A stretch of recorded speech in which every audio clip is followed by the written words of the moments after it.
నేను ఇంకా నా భర్తతో భరించలేక ఆయన అంటే నాకు ఇంకా విసుగు పుట్టి ఇంకొక అడుగు కూడా నేను ఆయనతో జీవించాలనుకోవట్లేదండి. నా వల్ల అవ్వదు, ఈయనతో పెట్టుకుంటే ఇంక నేను ఎదగలేను, నా పిల్లల్ని సుఖంగా చూసుకోలేను. ఆ బుర్రకి ఇంకా ఎంత చెప్పినా ఎక్కడ మూర్ఖుడు, పెద్ద మూర్ఖుడు అండి. బాబు నువ్వు పేరుకి రాజమ్మ, రాజు మహారాజులా ఫీల్ అయిపోయి నువ్వు వేషాలు అనేది వెయ్యొద్దు ఇక్కడ. అంత బిజీలోనూ నేను ఆయన బట్టలు ఐరన్ చేయాలంటండి. ఐరన్ లేకపోతే, ఐరన్ బట్ట లేకపోతే అసలు రానే రాడండి ఫుడ్ కోర్ట్కి. ఐరన్ బట్ట ఉంటేనే బయటకు వస్తాడు. ఎంతో కష్టపడి ఒక ఇల్లు అనేది కొన్నామండి నేను. ఆ ఇంటికి సడన్ గా ఒకళ్ళు వచ్చి మీరు వెంటనే ఖాళీ చేసి వెళ్ళిపోండి అని అంటే నాకు షాక్ లో ఉండిపోయానండి. నేను అసలు క్రికెట్ బెట్టింగ్లు పెట్టాడంటండి ఆ మహానుభావుడు. క్రికెట్ బెట్టింగ్ లో ఇల్లు తాకట్టు పెట్టాడంట.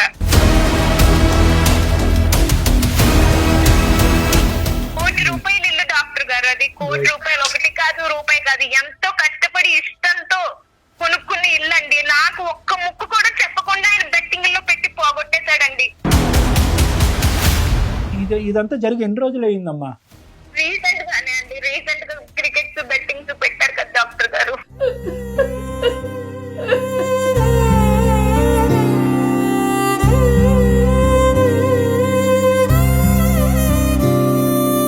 ₹1,00,00,000 వస్తే 30 కోట్లు వచ్చేది. అప్పుడు ఇలా మాట్లాడేదా తను? ఏంటి ఇప్పుడు ప్రశ్నిస్తే సమాధానం ఏంటి అతని దగ్గర నుంచి? మా ఫ్రెండ్ కి 50,000 పెడితే 30 లక్షలు వచ్చింది. వాళ్ళ భార్యకి 5 లక్షలు పెట్టి నక్లెస్ చేయించి 10 లక్షలు సేవింగ్ చేసుకొని ఇంకో 15 లక్షలు వాళ్ళ భార్య ఇచ్చి మళ్ళీ ఆడమని చెప్తుంది.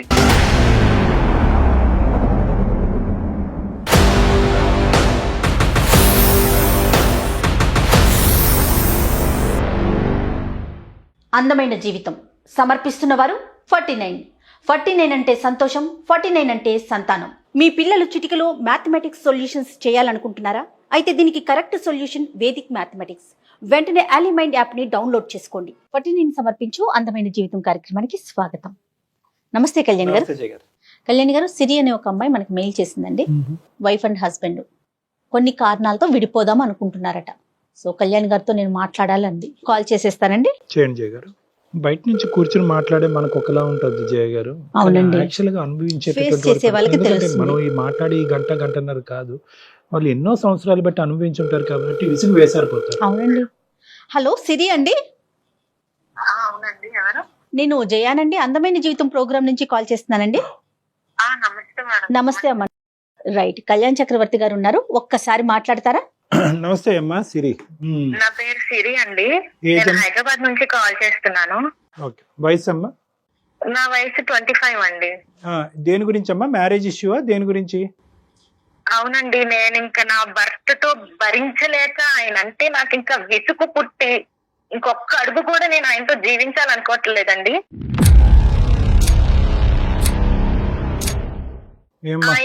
ఆయనని వదిలేసి నా పిల్లల్ని తీసుకుని నేను మా ఇంటికి వెళ్ళిపోవాలనుకుంటున్నానండి, మా అమ్మ నాన్నల దగ్గరికి. ఎంతమంది పిల్లలమ్మా సిరి మీకు? 2 చిన్న పిల్లలండి. పెళ్ళి ఎంతకాలం అయిందమ్మా? పెళ్ళయి ఒక 6-7 ఇయర్స్ అయిందంటే. అంటే నాకు చిన్న వయసులోనే పెళ్లి చేసేసారండి. అతను ఏం చేస్తూ ఉంటారు? అతను ఒక ప్రైవేట్ ఎంప్లాయీ సార్ అంతే ముందు. ఇప్పుడైతే మేము ఒక చిన్న బిజినెస్ పెట్టుకున్నామండి. కానీ ఇంకా నేను అసలు ఆయన భర్త అని కూడా అనరన్నమాట. కనీసం ఒక పిల్లలు ఉన్నారు, చిన్న పిల్లలు, భార్య ఉంది అనే ఆలోచన కూడా లేకుండా.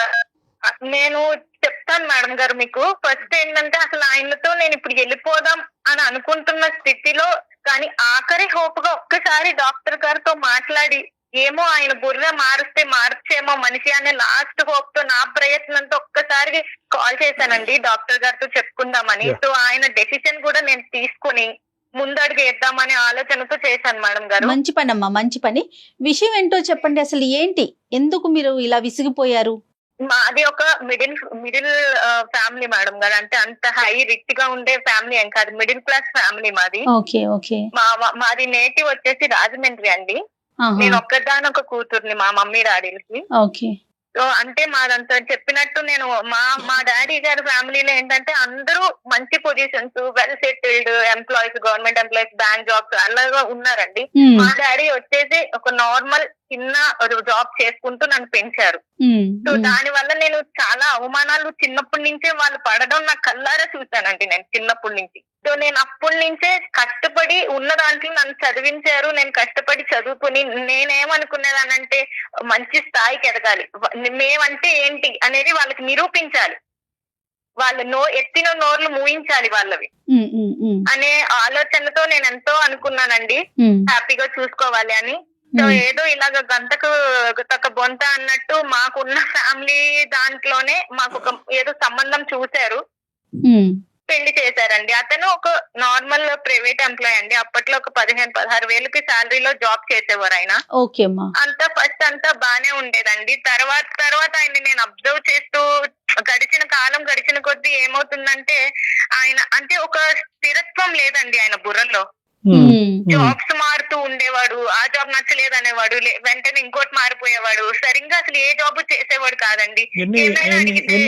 ఎన్ని ఉద్యోగాలు మారాడమ్మా ఇన్ని సంవత్సరాలు మీ పెళ్లిలో? ఒక 5-6 అట్లా మారుతూనే ఉన్నాడండి. ఆల్మోస్ట్ ఇయర్ కి ఒకటి మారుతూనే ఉన్నాడు. మారుతూనే ఉన్నారండి.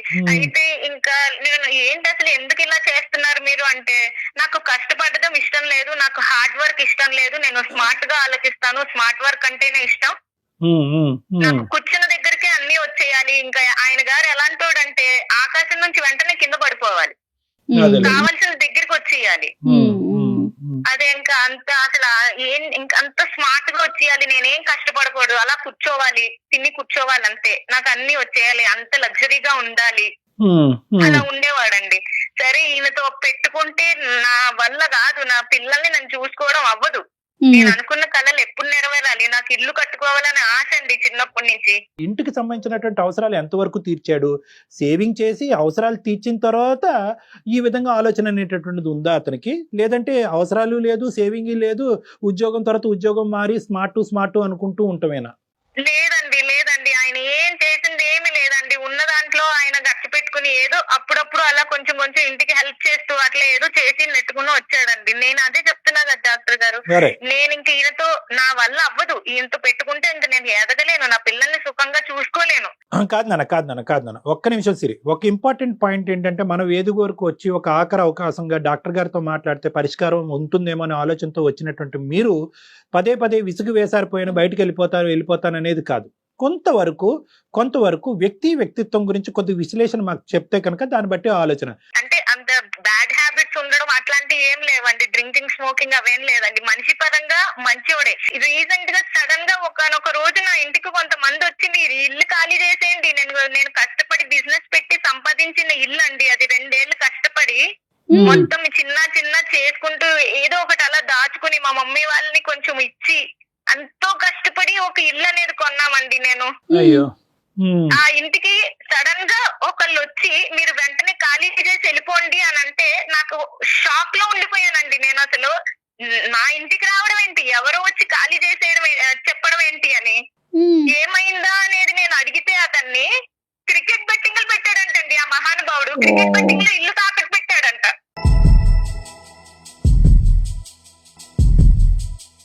ఓహో, స్మార్ట్ అంటే ఇలాంటి స్మార్టా?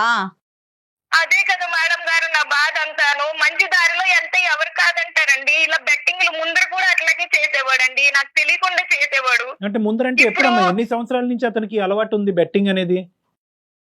ఒక 1 year నుంచి అండి, 1-2 years నుంచి. అంటే క్యాంటీన్ దగ్గర పెట్టడం వల్ల జనాలు ఎవరెవరో వస్తారు, ఎవరినో చూసి ఎవరో ఆలోచన ఇచ్చారని చెప్పేసి వాళ్ళ ఫ్రెండ్ ఎవరో ఇలాగే పెట్టాడంటండి బెట్టింగ్, అతనికి డబ్బులు వచ్చాయంట, వాళ్ళ వైఫ్ కి అది కొన్నాడు ఇది కొన్నాడు అని చెప్పేసి ఈయన కూడా పెట్టాడంట. కాదమ్మా, మీ క్యాంటీన్ ఏంటమ్మా, మీరు బిజినెస్ నడిపిస్తున్నారు ప్రస్తుతం? అది చెప్పిందండి. అదే సార్, మేము కష్టపడి నేను ఒక ఆలోచనతో ఆయనకు బిజినెస్ అనేది మేము ఒక మొబైల్ ఫుడ్ కోర్ట్ లాంటిది పెట్టామండి. పెట్టారు కానీ ఒక స్థిరత్వం లేనటువంటి వ్యక్తికి ప్రతిరోజు ఒక నెలసరి జీతం కాకుండా ప్రతిరోజు చేతుల్లో డబ్బులు కనిపిస్తే కనుక ఈ మనిషి ఆలోచన ఏ విధంగా పోతుంది అనేటటువంటి ఆలోచనతో మీరు ముందు చూపుతో బిజినెస్ అనేది పెట్టారా? లేదంటే అదే సార్, అవును. అంటే మనది అనే ఆలోచన అంటే ఇక్కడే ఉండి మంచిగా చేసుకుంటారు కదా సొంత బిజినెస్ అంటే అనుకుని ఆయన ముందు ఒప్పుకోలేదండి. నేను ఎన్నిసార్లు అడిగా ఆయన ఒప్పుకోలేదే. నేనేం పెట్టుకునేదేంటి, నేను అసలు నేనేం చేయను, నేనేం చూడను అన్నాడు. కానీ నేను ఎంతో ఒప్పిస్తే సరే అని ఓకే అని ఆయన ఒప్పుకున్నారండి. ఎంత ఖర్చు అయిందమ్మా? పెట్టుబడి ఎంత అయిందమ్మా? దానికి ఒక 2 lakhs 3 lakhs అయ్యిందండి. నేను ఎవరినో నా ఫ్రెండ్స్ ని వాళ్ళని వీళ్ళని అడిగి నేను తీసుకొస్తాను, నువ్వు కూడా ఎవరినో అడిగి తీసుకురా, మళ్ళీ ఇది సక్సెస్ అయ్యాక వాళ్ళకి తిరిగి ఇచ్చేద్దామని ఏదో ఒకటి అలాగా నేను అమౌంట్ అనేది తీసుకొని పెట్టించానండి. మనీ మీద అతనికి ఎంత కంట్రోల్ ఉందమ్మా? కంట్రోల్ అంటేనండి పర్లేదు. అంటే నన్ను అడిగేవాడు ఎప్పుడైనా కావాలి అన్న, ఆయన కౌంటర్ లో ఉంటారు కాబట్టి తీసుకునేవాడు. అంత లావిష్ గా ఆలోచనలు అయితే ఉంటాయి కానీ ఖర్చులు అయితే అంత ఎప్పుడు చేయలేదండి. కాకపోతే ఇక ఈ 2-3 ఏళ్ల నుంచే ఈయన ఆలోచనలు ఇట్లాగా కొంచెం స్మార్ట్ గా చేద్దాము, ఈ బెట్టింగ్స్ లేకపోతే గ్యాంబ్లింగ్స్ ఇవన్నీ ఆలోచనలు ఆయనకి వచ్చాయండి. ఒక రోజు వాళ్ళు వచ్చి అడిగితే నేను ఇలాగా నా ఇల్లు నేను కొనుక్కున్నప్పుడు అండి ఒక 25-30 లక్షలు పెట్టి నేను కొన్నానండి ఇల్లు. అది ఇప్పుడు దాని వాల్యూ నియర్లీ ఒక 1 crore దాకా ఉంటుంది. 1 కోటి రూపాయలు ఇల్లు డాక్టర్ గారు. అది 1 కోటి రూపాయలు, ఒకటి కాదు రూపాయి కాదు, ఎంతో కష్టపడి ఇష్టంతో కొనుక్కున్న ఇల్లు అండి. నాకు ఒక్క ముక్కు కూడా చెప్పకుండా ఆయన బెట్టింగ్ లో పెట్టి పోగొట్టేశాడండి. కాదు నాన్న, ఎవరి పేరునుంది ఇల్లు? ఎవరి పేరునుంది? ఎలా పోయి ఉంటుంది? కాగితాలు ఎవరి దగ్గర ఉన్నాయి? ఆయన దగ్గరే ఉన్నాయండి. ఆయన పేరు మీదే రాసాము. అయ్యో రామా.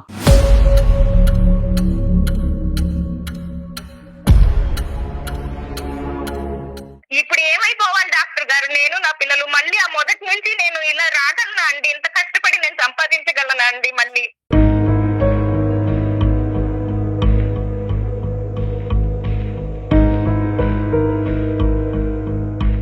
అయిపోయిన కాలం మళ్ళీ రాదు కదండి.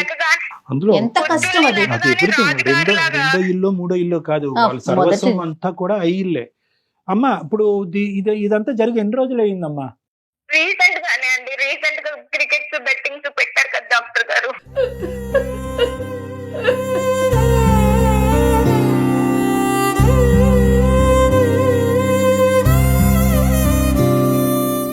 ఏంటి ఇప్పుడు ప్రశ్నిస్తే సమాధానం ఏంటి అతని దగ్గర నుంచి?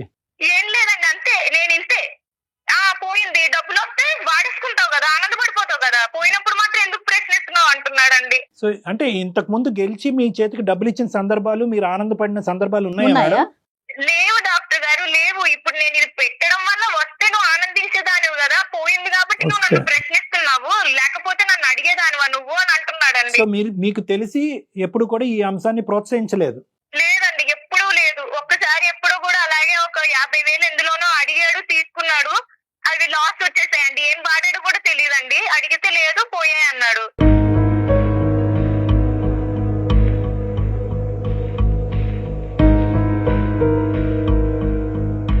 అమ్మ యావరేజ్ గా నా దగ్గర రోజుకి ఒక 60-70 కేసులు చూస్తే, 50-60 కేసులు చూస్తే కనుక అట్లీస్ట్ ఈ మధ్యకాలంలో దురదృష్టమో ఏంటో మరి నాకు తెలియదు కానీ యావరేజ్గా 10-12 కేసులు ఈ ఘోరాతి ఘోరమైనటువంటి బెట్టింగ్లో మొత్తం అతను కుటుంబం సర్వస్వం ఇల్లు అన్నీ అమ్ముకుని తాకట్టు పెట్టేసుకుని ప్రైవేట్ యాప్స్కి వెళ్ళిపోయి ప్రైవేట్ యాప్స్లో లోన్స్ తీసేసుకుని ఆ లోన్ మీద ఇంట్రెస్ట్ ఏమో వచ్చి 10 రెట్లు 20 రెట్లు ఉంటుంది. దాని గురించి ఏంటంటే ఎవరికీ చెప్పకుండా వాళ్ళు బ్లాక్మెయిల్ చేస్తూ, వాళ్ళు ఏ స్థాయిలో బ్లాక్మెయిల్ చేస్తారంటే నువ్వు అప్పు ఇంకో 15 రోజుల్లో తీరుస్తావా, లేదంటే మొత్తం వీళ్ళు ఫోన్ యాక్సెస్ తీసేసుకుంటారు.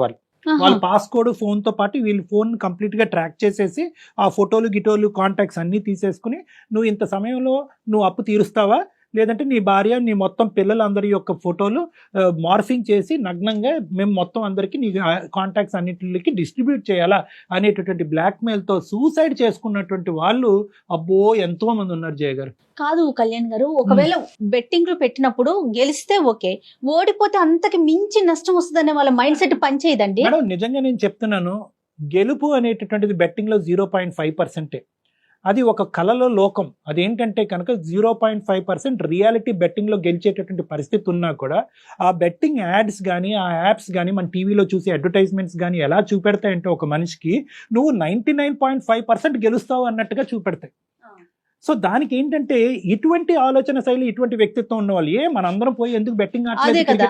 ఇటువంటి ఆలోచన శైలి ఏది స్మార్ట్నెస్ గా ఉండాలి, తక్కువ సమయంలో ఎక్కువ డబ్బులు సంపాదించాలి, కుక్కలా కష్టపడకూడదు, తక్కువ సమయంలో సంపాదిస్తే కనుక మనం లగ్జరీస్ అనుభవించవచ్చు, కష్టపడి సంపాదించే వాళ్ళందరూ పిచ్చోళ్ళు అనేటటువంటి ఇటువంటి తొందరపాటుతనం, ఇటువంటి పిచ్చితనం ఉండేటట్టు వీళ్ళు వాస్తవానికి తెలివైన వాళ్ళే, కానీ వాళ్ళ తెలివితేటల కంటే వాళ్ళు తీసుకునేటట్టు రిస్క్ ఎక్కువ ఉంటుంది అనమాట. అడ్వెంచరస్ రిస్క్ అంటా ఉంటుంది. వీళ్ళెవ్వరూ కూడా బెట్టింగ్ చేసేటటువంటి వాళ్ళు వాస్తవానికి ఈ రోజు సిరి గారి ఇల్లు కష్టార్జితంతో సంపాదించినటువంటి ₹1,00,00,000 ఇల్లు పోగొట్టుకోవటం వల్ల ఈ రోజు ఆవిడ ఇలా బాధతో మాట్లాడుతున్నారు. కానీ ఈ వ్యక్తి ఎవరైతే ఉన్నారో అతని వ్యక్తిత్వంలో లోపం ఉంది, కానీ మనిషి మంచోడే. అవును, కష్టపడి ఒక ₹10 ఎక్కువ సంపాదిస్తే కనుక నా కుటుంబమే సంతోషపడుతుంది అనేటటువంటి స్వార్థంతో తప్పుదోవలో పోయాడు. వీళ్ళు ఎలా ఉంటారంటే, వీళ్ళ సైకాలజీ ఎలా ఉంటుందంటే, గెలిచిన 1% చూస్తారు. వీళ్ళు గెలవట్లేదని కాదు, వీళ్ళ భర్త కూడా గెలిచి ఉంటాడు. ₹100 ₹10 గెలిచి ఉంటాడు, ₹90 పోయి ఉంటుంది. అయితే ఏంటంటే ఈ ₹10 కాస్త రేపొద్దున ₹90 అవుతుందేమో అనేటటువంటి ఆశతో, విపరీతమైనటువంటి ఆలోచనతో ఆ గెలుపు రాకపోయినా గెలుపులో తేలుతూ ఉంటారు. ఆ ₹10 కూడా వీళ్ళు గెలిచినటువంటి ఆ ముష్టి ₹10 కూడా వాడు ఏం చేస్తాడు తెలుసా? ఆ యాప్ వాడు, ఈ వెబ్సైట్ వాడు, వీడు వ్యాలెట్ లో వేస్తాడు, వీడు పర్సులో పెడతాడు, వాడి చేతికి ఇవ్వడు, పర్సులో పెడతాడు. పర్సులో పెట్టి రేపు పొద్దున నెక్స్ట్ గేమ్ అని కొట్టగానే నీ వ్యాలెట్ లోంచి ₹10 తీసాము, నువ్వు ఇంకో ₹50 పెట్టి అంటాడు. మళ్ళీ ₹50 పెడతాడు, ₹5 గెలుస్తాడు, ₹5 మళ్ళీ వ్యాలెట్ లోకి వెళ్తాడు. సో ఎక్కడ కూడా వీళ్ళ చేతికి వచ్చే డబ్బులు ఏముండవు, అది వ్యాలెట్ లో పెట్టి మళ్ళీ గేమ్ ఆడడానికి ఉపయోగపడుతుంది. వీళ్ళు ఏంటంటే వీళ్ళు ఊహాజనకం, ఎంత ఘోరం అండి. వీళ్ళు ఊహాజనకమైనటువంటి లోకంలో వాడు టెంప్ట్ చేస్తూ ఉంటాడు. నిన్నే ఇంతమంది గెలిచారు, మొన్న వీడు గెలిచారు, వీడి ఫోటో ఇదిగో, వాడి ఫోటో ఇదో, రేపే నీదే లాస్ట్ ఛాన్స్, 10 సార్లు ఓడిపోతే 11వ నువ్వు గెలుస్తావు అని చెప్పి మోటివేషనల్ గా టెంప్ట్ చేస్తూ వాళ్ళని అలా లూప్ లోకి లాగుతూ ఉంటారు. నా దగ్గరకు వచ్చినటువంటి వాళ్ళు 5 కోట్లు పోగొట్టుకున్న వాళ్ళు ఉన్నారు, 50 లక్షలు పోగొట్టుకున్నటువంటి వాళ్ళు ఉన్నారు. వీళ్ళేమి రిచ్ పీపుల్ ఏం కాదమ్మా. ఇంత మొత్తం పోయేటప్పటికి అటువైపు తల్లిదండ్రులు, ఇటువైపు అత్తామామలు మొత్తం ఇల్లు, ఆస్తులు, సర్వస్వం అమ్ముకుంటారు అన్నమాట. సారీ అమ్మ సిరి, ఇటువంటి పరిస్థితులు నాకు సడన్ గా గుర్తొచ్చి చెప్పాలి కాబట్టి ప్రేక్షకుల్లో ఎవరన్నా ఉంటే అర్థం చేసుకుంటారని నేను చెప్పానమ్మా. ఇప్పుడు ఇతని యొక్క తత్వం ఎలా ఉందమ్మా? ఏమంటాడు ఇతను? అసలు ఏం మాట్లాడట్లేదండి. నేను ఇంతే, నేను మారను, నేను ఇలాగే చేస్తాను, నువ్వు ఏం చేసుకుంటావో చేసుకో.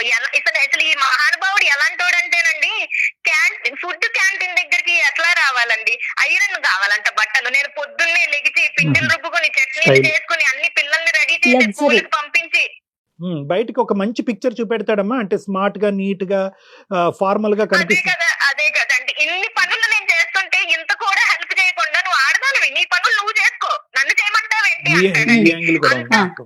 అంత బిజీలోనూ నేను ఆయన బట్టలు ఐరన్ చేయాలంటండి. ఐరన్ లేకపోతే, ఐరన్ బట్ట లేకపోతే అసలు రానే రాడండి ఫుడ్ కోర్ట్ కి. ఐరన్ బట్ట ఉంటేనే బయటకు వస్తాడు. కొద్ది షోక్ గాళ్ళండి. కష్టార్జితం వచ్చేటటువంటి డబ్బులతో అతని పేరుని ఇల్లు కొంటాం ఏంటమ్మా? నాకు అర్థం కావట్లేదు. ఇక్కడ అతని పేరుని ఇల్లు మీద పెడదామంటే నేనంటే నమ్మకం లేదా, నాకు వాల్యూ లేదా, నేను ఏమన్నా పోగొట్టేస్తానా, మాట్లాడుతుంటే మాటలు కూడా బాగొస్తాయి అనుకుంటా. మరి సిరి ఒకసారి మాట్లాడదామా? డాక్టర్ గారితో ఏమన్నా మాట్లాడించి చూద్దామా? నేను అందుకే ఫోన్ చేశానండి. సారి మాట్లాడితే అయినా ఆయన బుర్ర మారితే పర్వాలేదు, అదే కదండి నాకు కావాల్సింది. అంటే ఇప్పుడు అతనిలో మార్పు వస్తే కనుక పోయినటువంటి తీసి పక్కన పెట్టి, ఇప్పుడు ఇల్లు అంతా పోయినట్టేనమ్మా? ఈ ఇంట్లో ఇల్లు అమ్ముకుని కొంత అప్పు తీర్చి మిగతా డబ్బులు సేవ్ చేసుకునే పరిస్థితి ఉందా?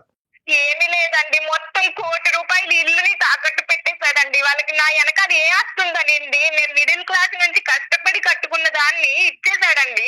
దాన్ని ఎలా తెచ్చుకోగలను, ఎవరిస్తారండి నాకు అప్పు? ఇంకా అదే ఎవరు ఏం చేయలేరమ్మా. కానీ మనం ఏం చేయగలం అతని ద్వారానే విందాం. అది నెంబర్ 1. నెంబర్ 2, ఇంకా తెలియని అప్పులు ఏమైనా ఉన్నాయా? ఇంతటితో ముగిసిందా? డాక్టర్ గారు, ఆయన గారికే తెలియాలి. తెలియకుండా ఇంత పెద్ద ఇల్లునే తాకట్టు పెట్టాడు, ఇంకా నాకు తెలియకుండా ఎన్ని వేసేసాడు నాకు. ఒకప్పుడు అతనిలో ఒక పరివర్తన వస్తే కనుక ఈ కథను ఇక్కడితో ముగించి గతాన్ని తవ్వకుండా అతనితో పాటు ప్రయాణం చేస్తూ కష్టపడి ఉండే ఉద్దేశం నీకుందమ్మా? అది కూడా లేదా? ఉందండి. అంటే ఆయన మారతాడు, నిజంగా మారతాడు అంటే మళ్ళీ ఎంతో కొంత. ఇప్పుడు నేను కట్టినంత ఇల్లు నేను కట్టలేకపోవచ్చు, అంత సంపాదించలేకపోవచ్చు, కానీ ఓపిక ఉన్న వాళ్ళే కదా డాక్టర్ గారు ఎవరైనా చేసుకోగలిగేది. మేడం సిరి గారు, ఇంకొక ప్రశ్న మేడం. ఇది మీ కుటుంబ సభ్యులు, వాళ్ళ కుటుంబ సభ్యుల వరకు వెళ్ళిందా విషయం? ఇంకా అక్కడ వరకు వెళ్ళలేదా? ఇంకా నేను చెప్పలేదండి, రీసెంట్ గానే జరిగింది కదా. చెప్తే వాళ్ళేమనుకుంటారో ఆల్రెడీ మా ఫ్యామిలీలో నేను ఎంతో ఘనంగా ఇల్లు కట్టి గృహప్రవేశానికి పిలిచి నేనేంటో చూపించి వాళ్ళకి అలాంటి నోరులు మూయించానండి. అలాంటిది ఇప్పుడు మళ్ళీ వాళ్ళ దగ్గరికి నేను ఏ మొహం పెట్టుకుని వెళ్ళి నేను చెప్పగలను? మళ్ళీ నన్ను ఆ వాల్యూతో చూస్తానండి. ప్రస్తుతం ఇప్పుడు అదే ఇంట్లో ఉన్నారమ్మా? ఇల్లు వేరే ఇంట్లోకి మారారా?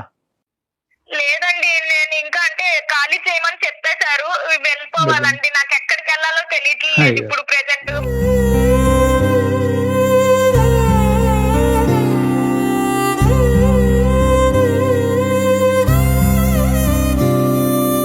అతని పేరేంటమ్మా? అతని పేరు రాజు అండి. ఎక్కడున్నారమ్మా రాజు గారు? ఇప్పుడు ఫుడ్ క్యాంటీన్ దగ్గరే ఉన్నారండి, అక్కడనే ఉన్నారు. నేను ఈ రోజు ఇంకా నాకు ఓపిక లేదని మార్నింగ్ నేను కొంచెంసేపు ఉన్నాక వస్తాను నువ్వు వెళ్ళు అని చెప్పేసి ఆయన పంపించానండి, అన్ని సెట్ చేసేసి అక్కడ చూడమ్మా, పెట్టేసి. అతను మరి క్యాంటీన్ దగ్గర బిజీగా లేకపోతే ఒకసారి ఫోన్ కలుపు, నేను మాట్లాడాలనుకుంటున్నా. ఖచ్చితంగా చేస్తాను డాక్టర్ గారు, ఒక్క నిమిషం అండి. ఓకే నాన్న. आपका कॉल होल्ड पर है, कृपया प्रतीक्षा कीजिए, please stay on the line. Hello, hello Siri చెప్పు. ఏంటి? ఎక్కడ ఉన్నారండి? ఇక్కడ ఉంటాను, క్యాంటీన్ దగ్గర ఉన్నా. సరే కానీ నేను నా ఊరు వెళ్తున్నాను పిల్లల్ని తీసుకొని. ఎందుకు? ఏమైంది? ఎందుకు వెళ్తున్నావు? లేదండి నేను రావట్లేదు, మీరే అది చూసుకోండి సరేనా, మీరే అది మెయింటైన్ చేయండి. నేనైతే ఇంకా నేను వెళ్ళిపోతున్నానండి పిల్లల్ని తీసుకొని, ఇంకా రాను. ఒక్కడి వల్ల ఎలా అవుతుంది? అవన్నీ మీరు చూసుకోండి, నాకేం సంబంధం లేదండి. ఇంకా నేను మీతో ఉండలేనండి, నేను వెళ్ళిపోతున్నాను నా పిల్లల్ని తీసుకొని. ఆఖరిసారిగా నేను ఒకసారి మన కళ్యాణ్ చక్రవర్తి గారు డాక్టర్ సైకియాట్రిస్ట్ ఆయనతో నేను ఈ విషయం అనేది నేను చెప్పానండి, మన విషయము. ఆయన డప్పు లేదు తప్పు లేదు, నేను కాల్ అనేది కలిపాను. ఒకసారి ఆయన లైన్ లో ఉన్నారు, ఆయనతో మాట్లాడండి. మీరు ఆ క్యాంటీన్ ఎవరికైనా అప్పు చెప్పి ఒక 10 నిమిషాలు పక్కకు వచ్చి మాట్లాడండి. రాజుగారు నమస్తే అండి. రాజుగారు నమస్కారం సార్. నమస్తే. నమస్తే. నేను ఊరోనే కానీ కొద్దిగా ఇటువంటి విషయాల్లో కొద్దిగా చాకచక్యంగా డీల్ చేసేటటువంటి వ్యక్తి. సో కాసేపు మీరు మాకు టైం ఇవ్వగలిగితే కనుక ఒక 2 నిమిషాలు మాట్లాడతాం మీతో. చెప్పండి. రైట్. రాజుగారు, ఇప్పుడు పరిస్థితి ఏంటంటారు? ఇప్పుడు మీరు ఏదో బెట్టింగ్ ఇలాంటి వాటిల్లోకి వెళ్ళి చాలా వరకు డబ్బులు పోగొట్టుకుని ఆఖరికి కష్టపడి సంపాదించినటువంటి ఆ ఇల్లును కూడా, సర్వస్వం అంతా కూడా ఈరోజు దారదత్తం అయింది, తాకట్టు పట్టింది. ఇప్పుడు ఎక్కడ ఉండాలో తెలియనటువంటి పరిస్థితి ఏర్పడిందని చెప్పి సిరి గారు బాధపడుతున్నారు. రాజుగారు, ఏంటి మీకు దీని వెనకాల ఉన్న ఆలోచన ఏంటి? ఎందుకు ఇలా జరిగింది? ఇప్పుడు రెక్టిఫికేషన్ ప్రాసెస్ ఏంటి? ఏ విధంగా ఈ ప్రాసెస్ ని మనం రిపేర్ చేయగలం? లైఫ్ లో రూపాయి దాచుకొని ఎదగాలంటే తొందరగా ఎదగలేము కదా సార్. అదే ఈ బెట్టింగ్ ద్వారా దీని ద్వారా అయితే తొందరగా ఎదగలుగుతాం. ఇప్పుడు మా బడ్డీ కొట్టుకోరికి వచ్చి చాలా మంది అంటుంటారు, టిఫిన్ చేసుకుంటూ వాళ్ళు మాట్లాడుకుంటున్నారు. మా ఫ్రెండ్ కి ఒకతనికి 50,000 పెడితే 30 లక్షలు వచ్చింది.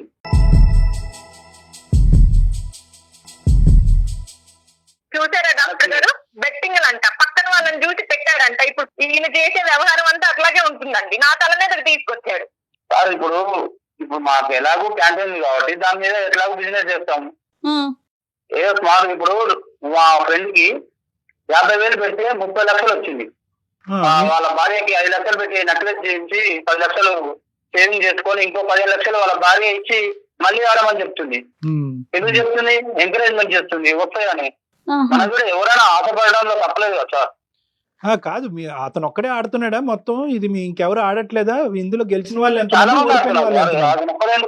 చాలా మంది ఆడుతున్నారు. ఇప్పుడు మనం చూడట్లేదు ఐపీఎల్ మ్యాచ్లు, బిట్టింగ్ చూస్తున్నాం సార్, చూస్తున్నాం, కాదనట్లేదు. కానీ ఓడిపోయినటువంటి వాళ్ళు ఒక్కరు కూడా కనిపించలేదా మీకు? కనిపిస్తారు సార్. మన లక్కు సార్, అది మన లక్కు.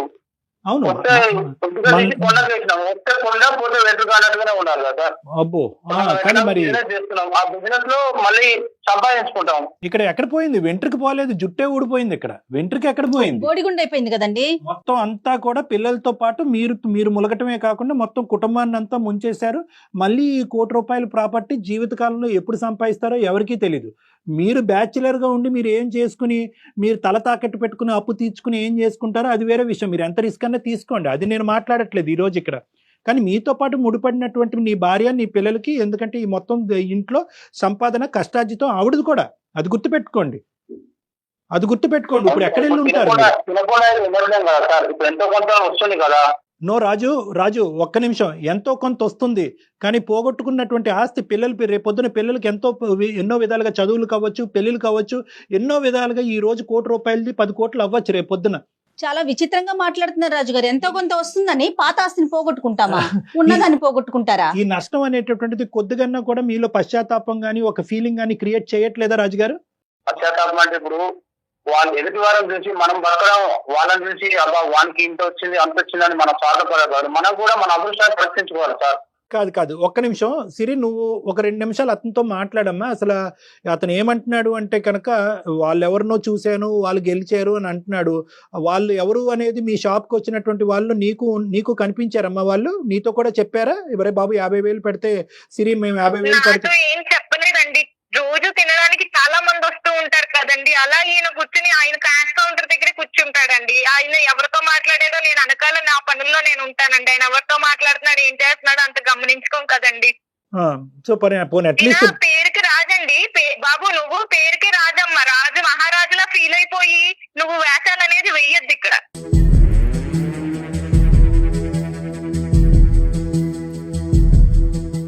అసలు మూర్ఖుడండి, పరమ మూర్ఖుడులా బిహేవ్ చేస్తున్నాడు. ఎన్నిసార్లు చెప్పినా మాటే వినట్లేదండి. అసలు నేను చేసిందే కరెక్ట్, నేను వెళ్ళేదే కరెక్ట్ అనుకుంటున్నాడు తప్ప నా మీద బేస్ అయ్యి ఒక పిల్లం ఉంది, పిల్లలు ఉన్నారు, వాళ్ళ భవిష్యత్తు ఉంది, అదేమో ఆలోచన లేదండి. ఉంది కదా, ఓపిక ఉంది కదండి, బుర్ర ఉంది కదా, తెలివి ఉంది కదా, మంచిగా వాడుకోవచ్చు కదండి. బెట్టింగ్లు గ్యాంబ్లింగ్లు ఏంటి డాక్టర్ గారు?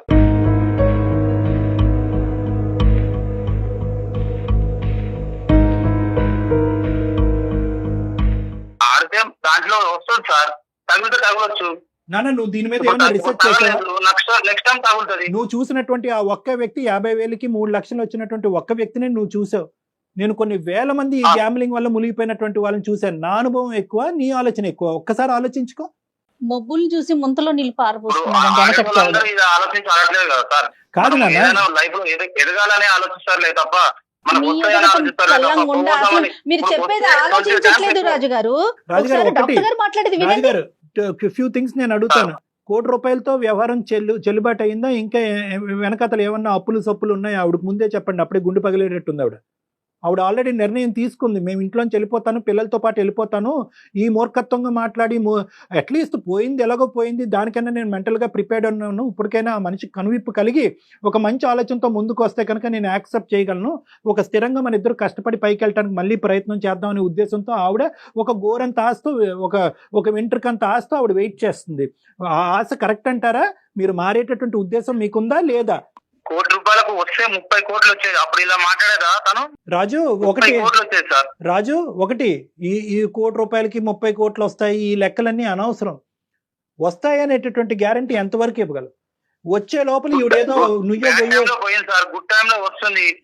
కేరళ లాటరీ వేస్తాను, యానం లాటరీ వేస్తాను. నిజంగా నాకు అర్థం కావట్లేదు ఇప్పటికీ కూడా మాట్లాడాలన్న మాట ఆయన నోట్లోంచి రావట్లేదు. అంటున్నాడండి ఆ వ్యక్తి.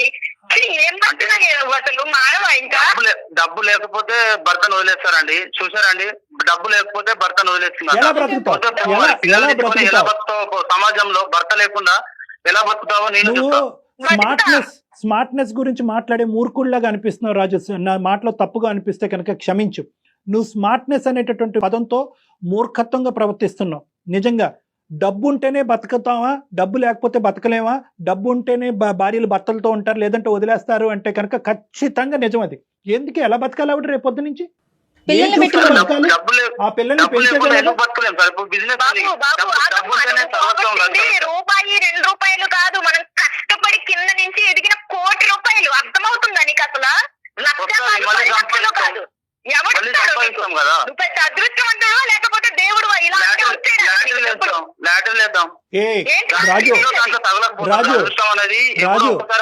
ప్రతి మనిషికి ఒక పిచ్చి ఉంటుందేమో గానీ ఇది నీకుండేటటువంటి పిచ్చి కళల పిచ్చి. నువ్వు ఊహాజనకమైనటువంటి కళల లోకంలో తేలుతున్నావు, రియాలిటీకి చాలా దూరంగా వెళ్ళిపోతున్నావు. ఇది మంచిది కాదు. రేపొద్దున నేను ఇది అవుతాను, one day I will become king అని ఆ పాత సినిమా రాజేంద్ర ప్రసాద్ లాగా ఉంది మాట. వాళ్ళని చూసి అబ్బా వాడికి తగిలింది వీడికి తగిలింది, అదే మనకు వచ్చే బాగుందని స్వార్థంగా ఆలోచించే బదులు మనం కూడా ఒకసారి ట్రై చేస్తే మనకు వస్తుంది కదా నాన్న. ట్రై చేయొచ్చు. ఇందాక జీవితంలో ఒకసారి ఉంటుంది. ఎప్పుడైనా కూడా నువ్వు ఇలాంటి రిస్క్ తీసుకోవాలి అంటే, స్మార్ట్ గా రిస్క్ తీసుకోవాలంటే కనుక రిస్క్ వల్ల జరిగేటటువంటి నష్టం, నీతో పాటు ఎవరున్నారు, ఎవరు మునిగిపోతున్నారు అనేటటువంటి ఆలోచన కూడా చాలా ఇంపార్టెంట్. అదృష్టం సార్, అదృష్టం వరించినప్పుడు ఖచ్చితంగా నీ అదృష్టం తగలయ్యా. ఏం బాబు ఈ అదృష్టం? ఏం అదృష్టం అయ్యా? నీ భార్య ఇలా ఏడవటం అదృష్టమా? ఏది అదృష్టం? మళ్ళీ కష్టపడి రూపాయి కష్టపడి ఎప్పుడు కావాలి? రూపాయి దాచుకొని అదేదో ఒకసారి ఇట్లా కుండ బద్దలు కొట్టినట్టుగా రాజు రాజు గ్యాంబ్లింగ్ నేను ఒకటి మంచిగా చెప్తున్నాను, నీ బ్రదర్ అనుకో, లేదంటే మీ పెద్దనాన్న అనుకో, మామయ్య అనుకో, మీ తండ్రి అనుకో, నేను ఒక్క మాట పదే పదే నీకు చెప్తున్నాను, నా తరపున నీ రిక్వెస్ట్.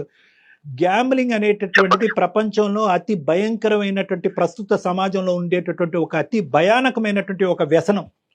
ఈ లోన్ యాప్ల్లోకి ఏమన్నా వెళ్ళావా నువ్వు? ఏం వెళ్ళలేదు సార్. అలాంటివి వెళ్ళలేవు. మరి ఎక్కడి నుంచి వచ్చినాయి ఇంత డబ్బులు? తన పేరు మీద ఉంది కదా, ఎవరేం చేస్తారు, ఇదేం మాట్లాడతాడని ఆడది అనుకుని నన్ను కనీసం నా ఇది కూడా లేకుండా పెట్టేశాడండి. పేపర్లన్నీ ఇచ్చేసాడు, పెట్టి ఆడేశాడు. అదే రాజు, అంటున్నావు, అదే వస్తే ఇలా మాట్లాడతాను. వచ్చినప్పుడు మాట్లాడు రాజు, రాజు వచ్చినప్పుడు మాట్లాడు, నీకు నీ పాదాలకి దండం పెడతాది. అదే వస్తే మీకు కాల్ చేసి ఇలా మాట్లాడుతుందా తను? మాట్లాడు కానీ వచ్చినప్పుడు నువ్వు మాట్లాడు. వచ్చినప్పుడు నువ్వు మాట్లాడు రాజు. నీతో పాటు పగటకల్ల కంటానికి నీ కుటుంబ సభ్యులు కానీ, నీ చుట్టుపక్కల ఉండేటటువంటి వాళ్ళు కానీ ఎవరు రెడీగా లేరు. ఇప్పటికొచ్చి మీ అటువైపు కానీ ఇటువైపు కానీ తల్లిదండ్రులకి ఎవరికి తెలియదు. ఇది ఎవరికైనా తెలిస్తే కనుక ఈ ఒక్క సెకండ్ కూడా ఈ అమ్మాయిని ఈ ఆలోచన కూడా ఉండేవ్వకుండా పట్టుకెళ్ళిపోయి ఉండేవారు. వెళ్ళిపోతే వెళ్ళిపోమను, ఎలా బతుకుతుందో నేను చూస్తాను.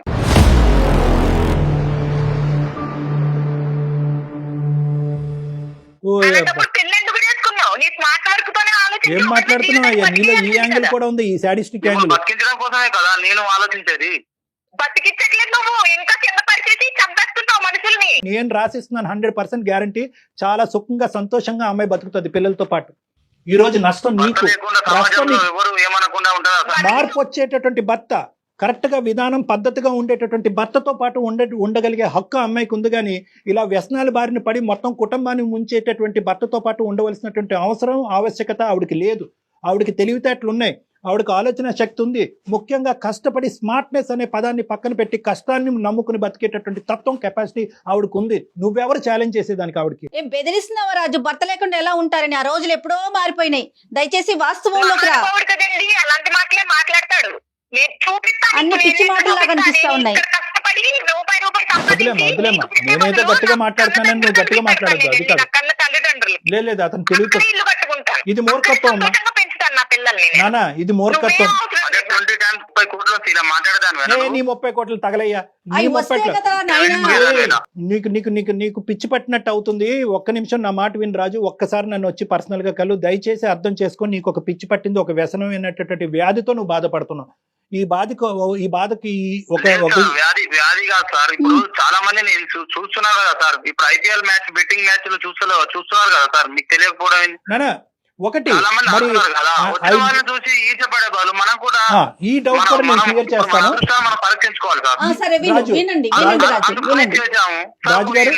రాజుగారు కరెక్టే. పోయిందంటండి, చూసారా? పోయిందంట, ఏదో ఎలాగా ఎంట్రుకు ఎగిరిపోయినంత ఈజీగా చెప్తున్నాడండి ఆయన పోయిందని.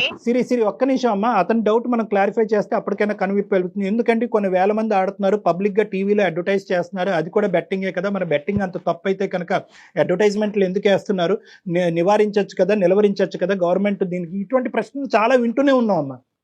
కానీ ఇక్కడ ముఖ్యంగా మన ఉద్దేశం ఏంటంటే, ఈ బెట్టింగ్ అనేటటువంటిది వ్యక్తిత్వం బట్టే ఆధారపడి ఉంటుంది. ఆడినటువంటి వాళ్ళు 100 కోట్ల మంది ఉంటారు, కానీ ఎక్కడ ఆగాలో అనేటటువంటి ఆలోచన వాళ్ళకు ఉంటుంది.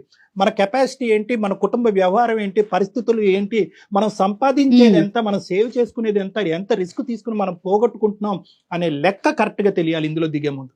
ఈ లెక్క తెలియకపోతే కనుక అందులో ములుగుతావు, ఊబిలో కూరుకుపోతారు. ఒకప్పుడు నీ బ్యాచులర్ అయితే కనుక, నీ మీద ఆధారపడేటటువంటి వాళ్ళు ఎవరు లేకపోతే కనుక ఇంతకి 100 రెట్లు స్పీడ్కి వెళ్ళు, నీ గొయ్యి నువ్వు తవ్వుకో, ఎవడు కాదంటూ. కానీ ఈ రోజు మా ఆవిడ్ని ముంచుతాను, కుటుంబాన్ని ముంచుతాను, కానీ నేను అదే దారిలో వెళ్తాను అంటే కనుక ఆవిడ నీతో పాటు ప్రయాణం చేసేటటువంటి